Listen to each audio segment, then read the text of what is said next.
যে রায় তো হয়ে গেছে, তো এই রায়ে পরিবার থেকে আবু সাঈদের বাবা জানালো যে এই রায়ে অসন্তুষ্ট। যারা ইন্ধনদাতা, যারা আদেশদাতা তাদেরকে মৃত্যুদণ্ড না দিয়ে শুধুমাত্র দুইটা কনস্টেবলের উপর দিয়ে এই মামলার রায় আজকে ঘোষণা করলো। শহীদ আবু সাঈদের আজকে হত্যার রায়ের যে আজকে যে রায়টা দেওয়া হলো, তো এই রায়ে মাত্র দুইজন আসামিকে মৃত্যুদণ্ড দিয়েছে আর তিনজনকে যাবজ্জীবন দিয়েছে। অন্যান্য আসামিদেরকে বিভিন্ন মেয়াদে শাস্তি দেওয়া হয়েছে।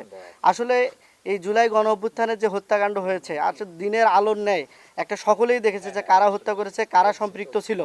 তো মাত্র দুইজন আসামিকে মৃত্যুদণ্ড দিয়ে আসলে এই রায়টা আমার কাছে মনে হয় না সন্তুষ্ট। আমরা আমাদের পরিবার থেকে আমরা কেউ সন্তুষ্ট না। এখানে যারা যাবজ্জীবন যাদেরকে দেওয়া হয়েছে তারা নিশ্চিত তাদেরকে ফাঁসির আদেশ দেওয়া উচিত ছিল, কিন্তু বিজ্ঞ আদালত কি মনে করে যে তাদেরকে যাবজ্জীবন দিল। আর এই যে পমেল বড়ুয়া যারা এই যে সম্পৃক্ত ছিল হত্যাকাণ্ডের সাথে, যারা ইন্ধনদাতা ছিল, তাদেরকে এত কম সময় বা কম একটা দিনের যে রায় দিয়েছে, আসলে এটা খুবই দুঃখজনক। এইভাবে যদি একটা এত বড় একটা মামলার রায় শুধুমাত্র দুইজন আসামিকে মৃত্যুদণ্ড দিয়ে যদি পার পায়, তাহলে আসলে এটা দুঃখজনক, খুবই দুঃখজনক। আমরা আশা করছি আসলে এই রায়ের যদি আরও অন্য কিছু করা যায়, আপিল করা যায়, করেও যদি সাজা বাড়ানো যায়, তাহলে অন্তত পরিবার থেকে সবাই খুশি থাকবে। আমরা আসলে এই দুইজন আসামিকে মাত্র মৃত্যুদণ্ড দিল, এটা মানে আশা করি না। আবার অনেক সিলভার টিপ কন্ট্যাক্টে তৈরি নিরাপদ ও নান্দনিক ক্লিক সুইচ নির্ভরতা জীবন জুড়ে। আসামি আবার পলাতক, তাদেরকে ধরারও কোনো ধরনের পদক্ষেপ নাই।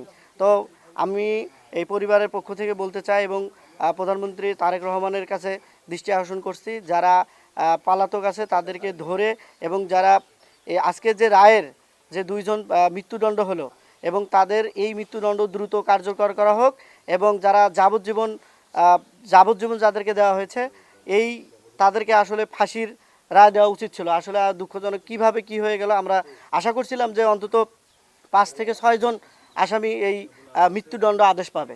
সবচেয়ে বড় কথা হচ্ছে যে রায় তো হয়ে গেছে, তো এই রায়ে পরিবার থেকে আবু সাঈদের বাবা জানালো যে এই রায়ে অসন্তুষ্ট। আসলে অসন্তুষ্ট হওয়ার কারণ হচ্ছে মাত্র কনস্টেবল এবং এএসআইয়ের উপর দিয়েই মামলাটা মানে সরকার বা আপনার হচ্ছে আন্তর্জাতিক আদালত পার হয়ে গেল, কিন্তু আসলেই একজন কনস্টেবল এবং এএসআইকে অবশ্যই তার উচ্চপদস্থ যে অফিসার আছে তারাই এই আদেশটা করে যে গুলি চালানো বা লাঠিচার্জ তাছাড়া তো কেউ এটা একটা আইনসঙ্গতভাবে একটা বাহিনী চলতে পারে। তো সেই ক্ষেত্রে অবশ্যই যারা ইন্ধনদাতা, যারা আদেশদাতা তাদেরকে মৃত্যুদণ্ড না দিয়ে শুধুমাত্র দুইটা কনস্টেবলের উপর দিয়ে এই মামলার রায় আজকে ঘোষণা করলো। তো অবশ্যই পরিবার আছে, আবু সাঈদের ভাই আছে, এবং আসামি পক্ষের যে আইনজীবী আছে, এবং রাষ্ট্রের সাহায্য নিয়ে যদি আপিল করা যায়, তো অবশ্যই পরিবার এই রায়ের বিরুদ্ধে আপিল করবে।